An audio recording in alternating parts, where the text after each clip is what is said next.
Okay, so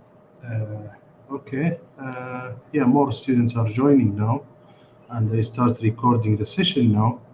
So we have Miss Haneen Hijazi speaking today to us in software project management, and I let her introduce herself, and she will start the presentation.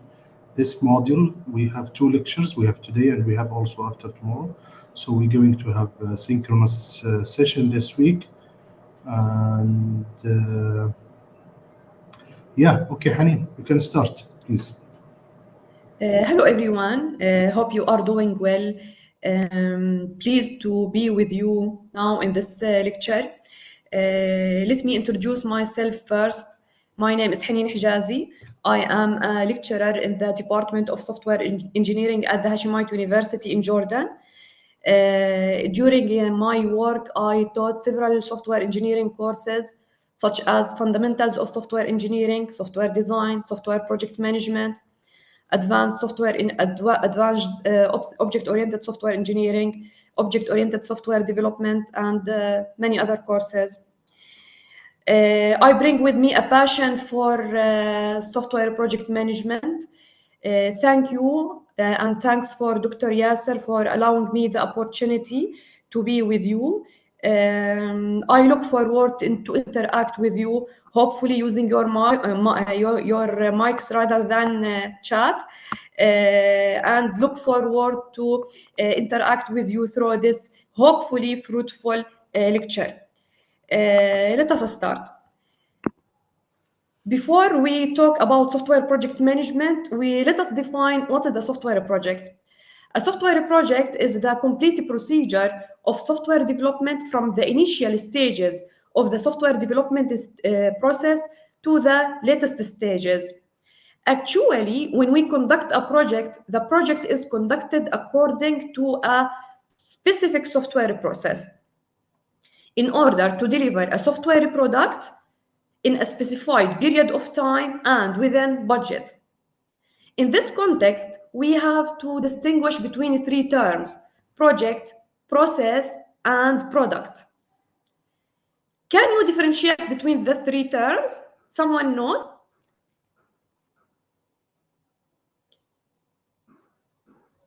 Okay, I will differentiate for you. The process actually is a sequence of steps, or a software process specifically is a sequence of steps that aims at delivering high quality software product on time and within budget. The project is usually conducted or carried out according to a process. Thus, the process is a repeated workflow, while a project is conducted for only one-time delivery. The product is actually the output of a software project. Thus, when we are working on software development, we actually working in a project. Once we are finished, we have a product, which is a software system. Let us identify some key concepts about software project.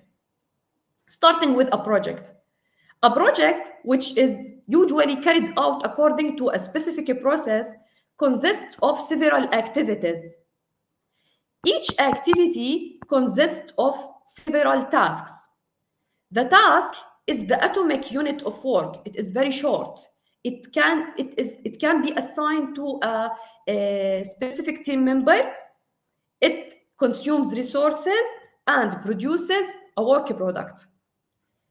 A resource for a software project can be equipment, hardware or software, can be time or money, can be participants. Participants, we mean people by participants. Sometimes another term is used interchangeably with participant, which is stakeholders. But we need to differentiate between stakeholders and participants. Anyone knows the difference between stakeholders and participants?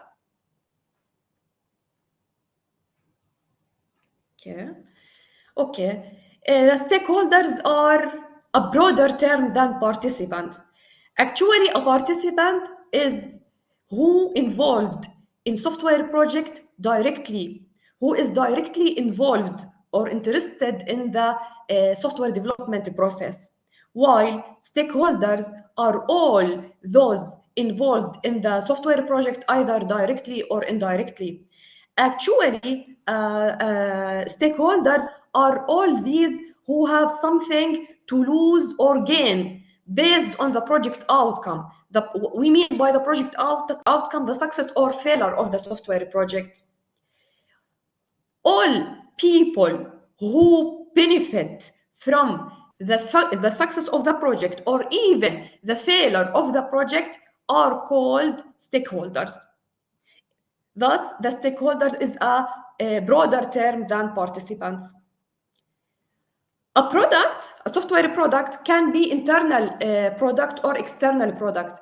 Internal product, we mean by internal between team members or within the project team, such as the requirements document, the source code, the models. The external work product which can be delivered to the customer or to the client, such as the system, the configuration files, the libraries, etc. A work product can be a system, can be a model, can be a document. What makes a software project successful? Or in other words, when we can say that our project, our software project has succeeded. Actually, in order to describe a software project as a successful software project, the project should deliver a high quality software product, either in terms of the performance or in terms of the user satisfaction or user acceptance. Within time, this means that we shall have no delay, and within the available budget. Unfortunately, this is difficult to attain in software projects. Why? It is difficult to conduct or it is difficult to achieve in a software project rather than other industries such as manufacturing or construction, due to several facts. The first is that the scope of the software project is usually not clear from the beginning of the project. It is a nature of the software project. Another fact that the uncertainty in software project, we mean that software project users needs, the requirements, the technology that shall be used during the implementation of the software system or the development process, the environment wherein the software system will operate. All these issues, they are volatile, they change continuously. So it is very difficult to deliver high quality software project on time and within budget. Because of that, you find the probability of success of software project is relatively low if we want to compare it with another type of projects in another industries. Hence, it is of utmost importance to manage software projects. Thus, the main importance for software project management is to deliver a successful software project. What do we mean by a successful software project? To deliver high quality software product on time and within budget. What do we mean by software project management? Software project management is a specialized discipline of project management. We have a broad term which is management. Project management falls under the wide umbrella of the management. Specifically, the software project management is a specialized or a specific discipline of the project management.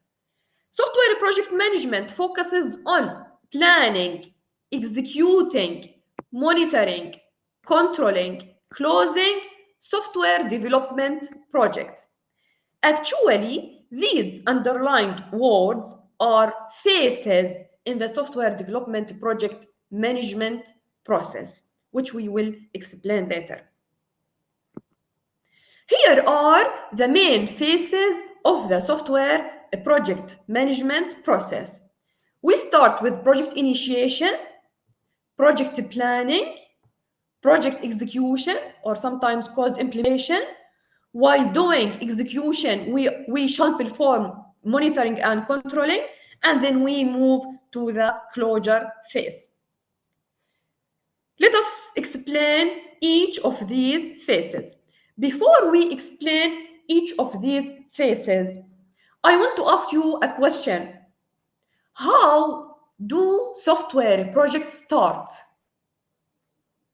How do software projects start?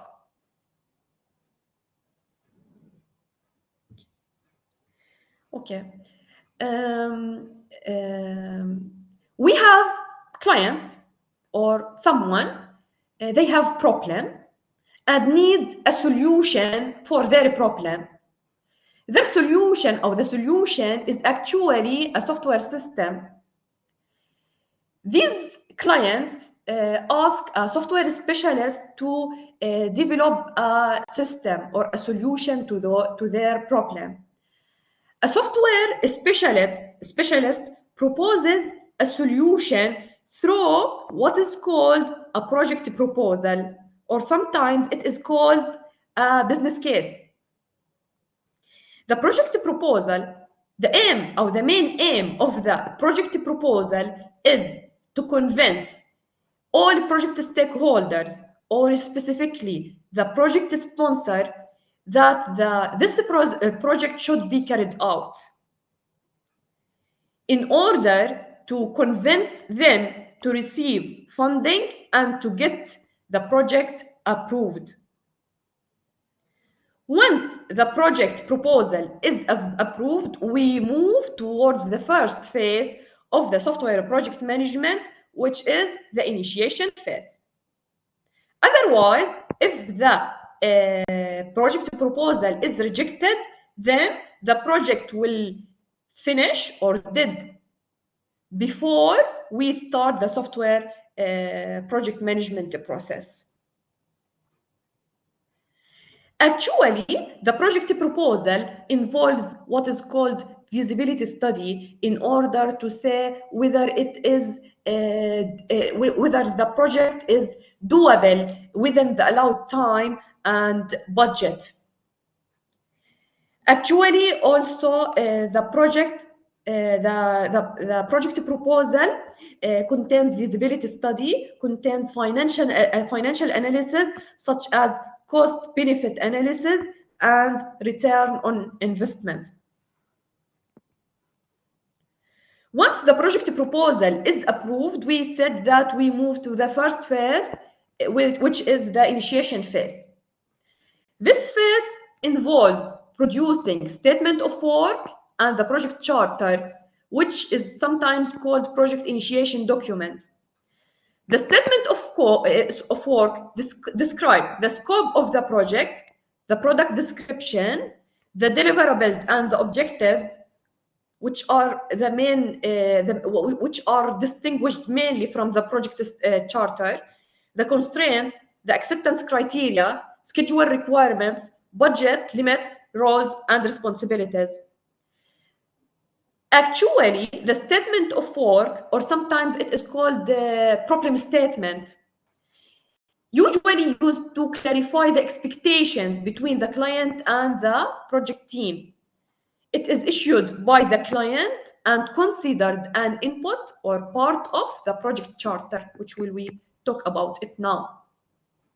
A project charter or a project initiation document is used to authorize the existence of the project and to authorize project managers to use the resources of the organization in order to carry out the activities of the software project. Usually, the project charter describes the purpose of the project, the goals, and mainly the stakeholders of the project. It is issued by the sponsor or the project sponsor, or sometimes this task is transferred to the project manager, but must be signed by the project sponsor. The project charter can be considered as a contract between the project sponsor, who provides financial support to the project, and the project manager. It is usually an internal project management issue. Here is a statement, an example on a statement of work or a problem statement. This is a statement for work for an installation system for a decision support system for purchasing manager. As you can see, the first two statements or the first paragraph, it says that this system is to provide the purchasing manager with support. It describes an overview of the system. It describes what is to be done briefly. Then the next paragraph says that the system is to consist of the necessary hardware for a personal computer, standard operating software, specialty software to include a backup drive, etc. This is actually a product description. We describe the deliverables or the product which will be delivered to the client. Then this statement says that the system is to be installed no later than the 4th of October 2001. This is actually a schedule requirement, or what we call usually deadline. Then the statement of work says that the best system cost is not to exceed $15,000. This means that the budget or the budget limit is $15,000. Then we also specify budget limits. The last paragraph says that any proposed changes will be priced by the system builder and presented to user, who will decide if the proposed changes should be adopted.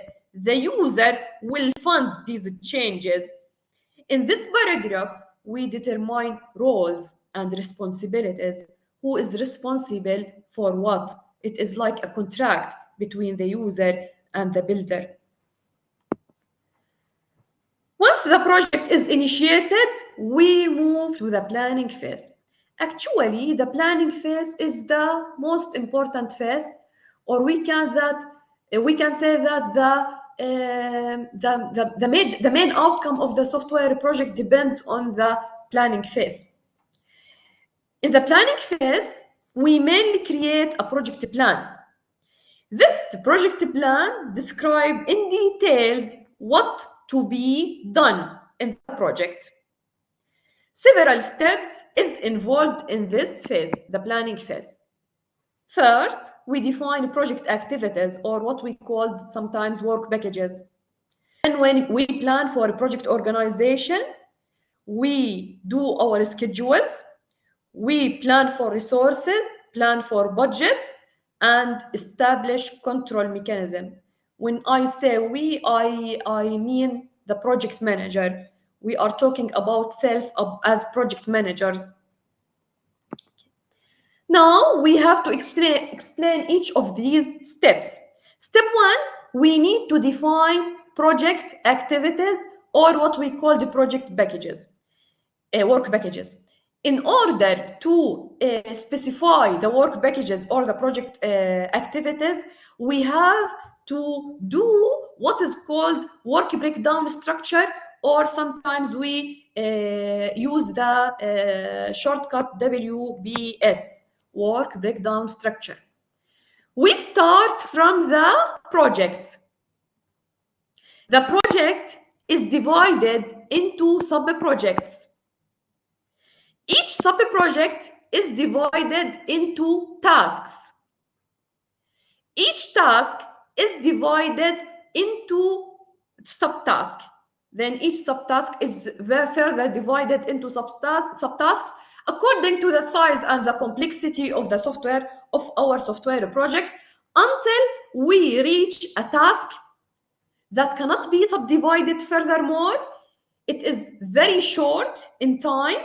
The cost of this task is very low. We call this task a work package.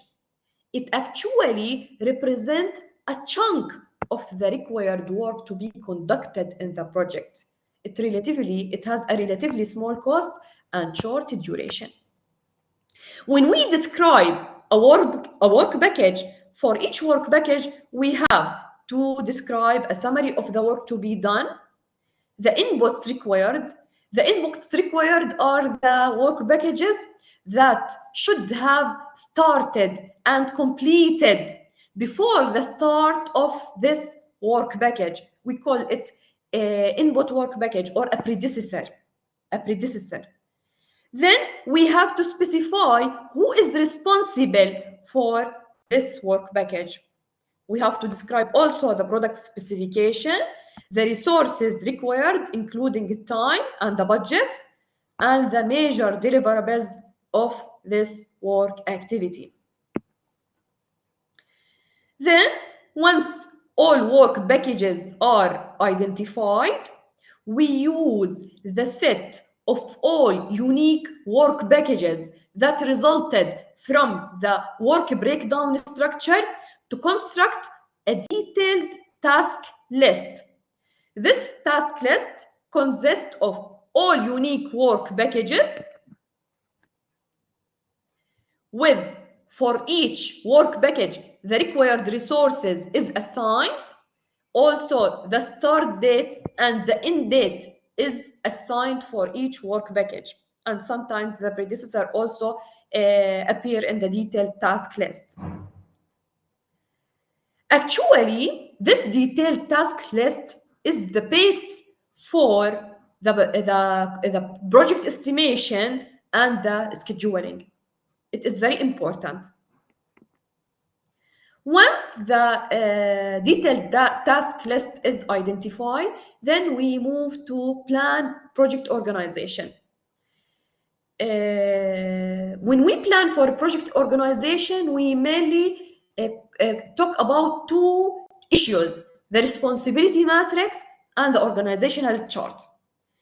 In the responsibility matrix, we put the work packages that resulted from the work breakdown structure on one axis and the roles of the people involved in the project on the other axis.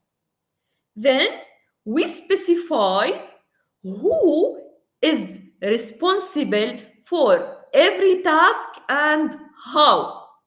For example, in this responsibility matrix, role 1, of course, when we talk about roles, we talk about roles like analyst, software engineer, coder, testers. We do not use personal names or identities. We are talking using roles. Okay. Thus, role 1 is considered accountable for task 1. Role 3 is considered responsible for task 1, while role 4 is considered informed or should be informed about task 1.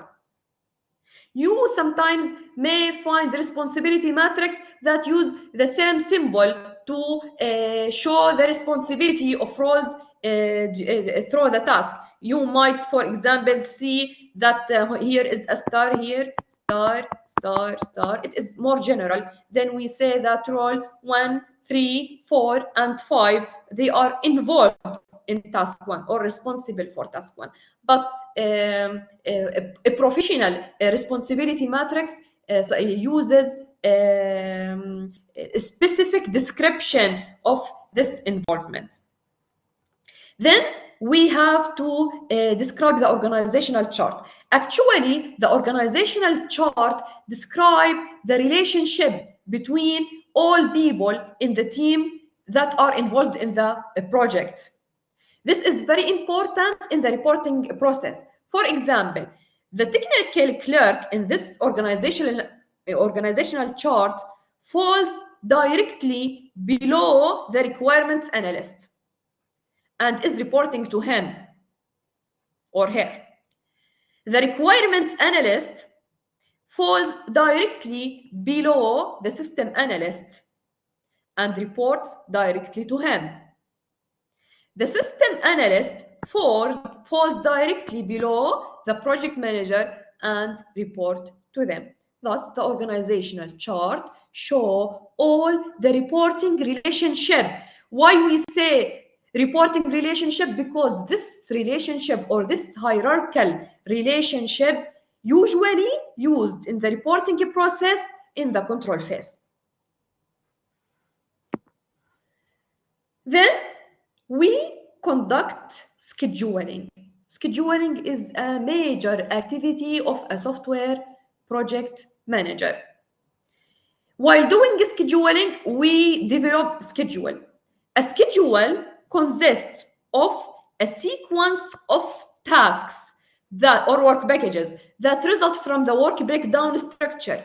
Beside each task or work package, we define the task duration, the start date, and the end date. We also assign the resources and the relationship of this work packages with another work packages, which is usually dependency relationship.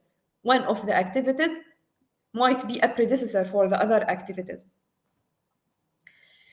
Actually, schedules are the basis for resource allocation and estimating cost. This means that in order to plan for resources and in order to estimate cost, we have to schedule activities before. We will explain why. Then we move to resource planning. Resource planning, in the resource planning, the project manager determines what resources are required to deliver project tasks or work packages. Now, after doing the schedule, we actually can do this step, which is a resource planning. Why? Because when we schedule activities, sometimes we may find that some activities may execute concurrently or simultaneously. Thus, these activities may compete to the same resource. We do not have several copies of the resource. We have only one resource. Each resource should work on a specific activity. Okay, thus the activities of the simultaneous activities sometimes competing for the same resource. So we have a problem. In order to solve this problem, we have two choices or two alternatives. We have either to reschedule the activities or to hire more people or resources. To reschedule activities, sometimes we call it in project management resource leveling. We mean to delay one of the activities. We schedule one of the activities, the concurrent activities, to start after the other activities finished. But this usually, especially if the one of these activities was critical, this will usually or deadly lead to delay in the project. We mostly will exceed the project deadline, which is usually not recommended. Okay, thus we may go with the other choice, which is to hire more people or more resources to do the other activity. This also may require additional cost. Then we have a trade-off, and your role as a project manager, you have to balance between these trade-offs, and the decision should depend on the project, the specific circumstances of the project. some solution may work for a project while the other solution may work for another project. It is a project-specific decision. Okay. Then, once we have construct our schedule, we have planned for our resources. Now we can plan for the budget. Plan budget, we mean we can estimate for the cost. Estimating cost, the cost should involve all the expenditure in the project, including human resources, tools, hardware, software, any expenditure in the project. Actually, time is very important in estimating budgets. Because of that, we have to plan for budgets after doing the schedule. Why? Why the time is very important in estimating the cost? Okay, actually, one of the main reasons of why a software project failed, if it failed due to being over budget, is that it lasts for a longer duration than expected. We have said that a project failure, when software project fail, if we have a low quality software system and if there was a delay, we passed the deadline, or if there was an over budget, or if we spent money more than it is planned. Okay, these are three forms of failure on software projects. The failure of being over budget, one of the major causes for being over budget is that the project takes a longer time than it is expected. Then the delay is a major cause for being over budget, so that the time is very important to estimate budget. The last step in the planning phase is to establish control mechanisms. These mechanisms are actually used during the implementation or the execution phase while doing the control. Okay, we have three mechanisms for control or for project control. These mechanisms are milestones, reviews, and staff meetings. What's milestones? Milestones are reference point in time in the project life cycle and usually used to measure the project progress towards its goals. Then we say that we have passed half of the project. How we decided that we have passed half of the project? We count how many milestones we have passed. It is not necessarily a count. We may say how each milestone lasts, okay? But in general, the milestones indicates how we proceed in the project towards its goal. We say that we have passed by 3 milestones, 2 milestones, we have passed the majority of the milestones of the project. Usually, the milestone marks a significant event. The project start is a milestone. The project end is a milestone. The reviews conducted during the project, each of these reviews can be considered a milestone. The submission of a major deliverable in the software project is also called a milestone. Okay, here we have to distinguish between two terms, a milestone and a deliverable. What is the difference between a milestone and a deliverable? Okay, a milestone means a completion of a specific phase. So we say that the completion of the requirements phase or the requirements engineering phase is a milestone. Okay, while the deliverable is a measurable outcome of a major phase. of the software project. So we say that the requirement document is a deliverable because it is an output or a major outcome for the requirements analysis activity. Okay, so there is a difference between the milestone and the deliverable. Also, the reviews are considered control mechanisms, especially if there was a checkpoint review or a reviews that is conducted to collect information about the project. Okay, all of these types of reviews can be used as control mechanisms. Also, staff meetings that is conducted in order to keep the communication or the good communication between team members are also can be used as a as control mechanism. When we have finished planning for our project, or in other words, when the project plan is completed, then we move to the implementation phase. The implementation phase, sometimes it is called the execution phase.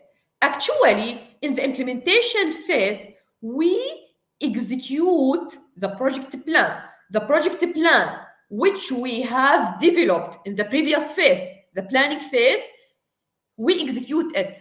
How we execute the project plan? We apply the resources that is gathered during the planning to the activities or work packages that is scheduled also in the planning phase.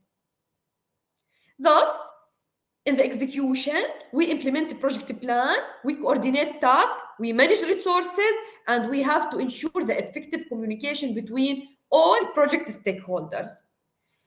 During a project implementation, during the execution of the project, not after, we have to monitor the project progress or how we proceed on the software or in our software project. Okay, we have to track the progress of our software project. Why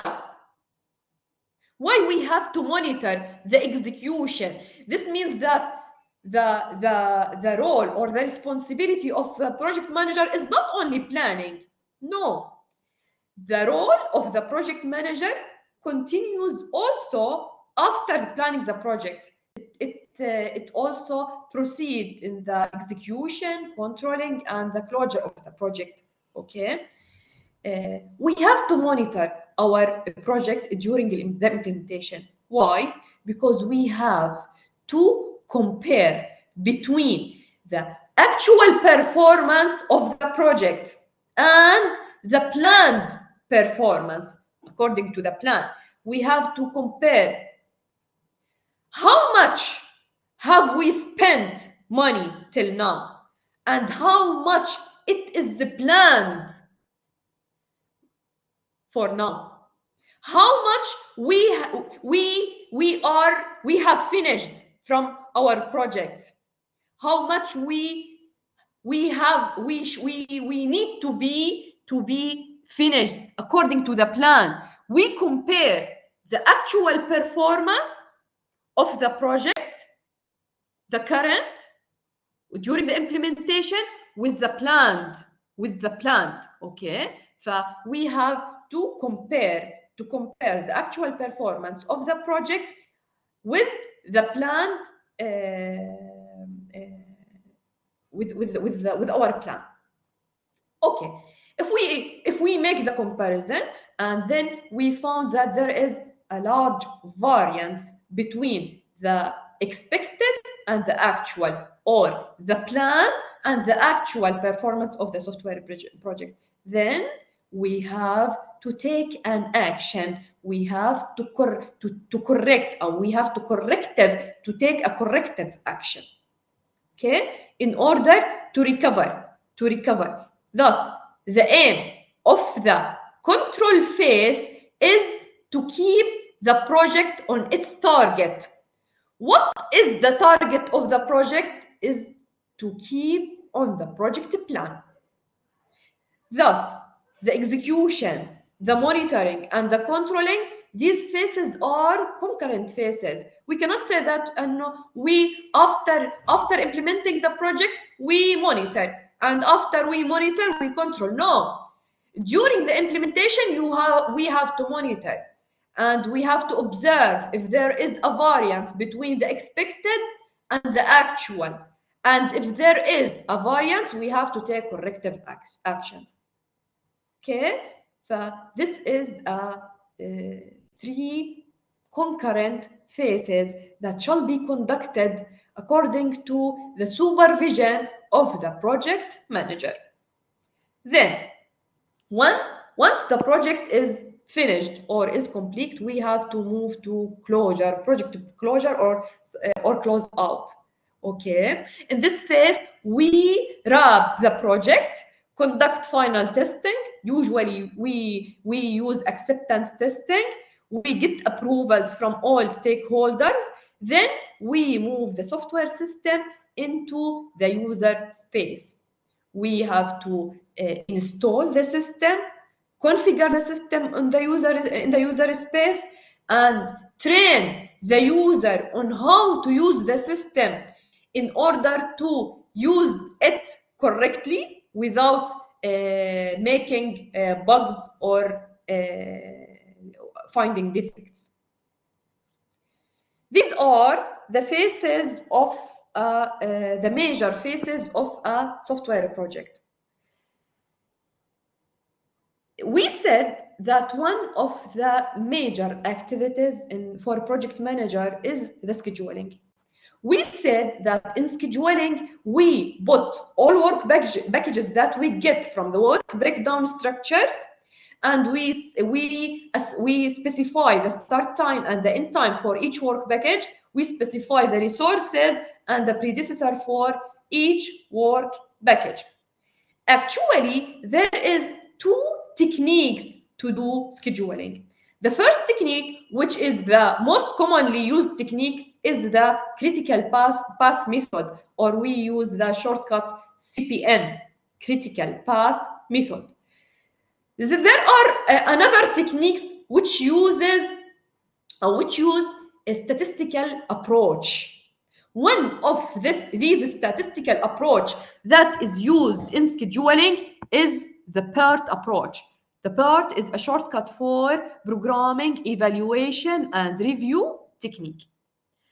In this lecture and the next lecture, we want to talk about the critical path method, or the CPM.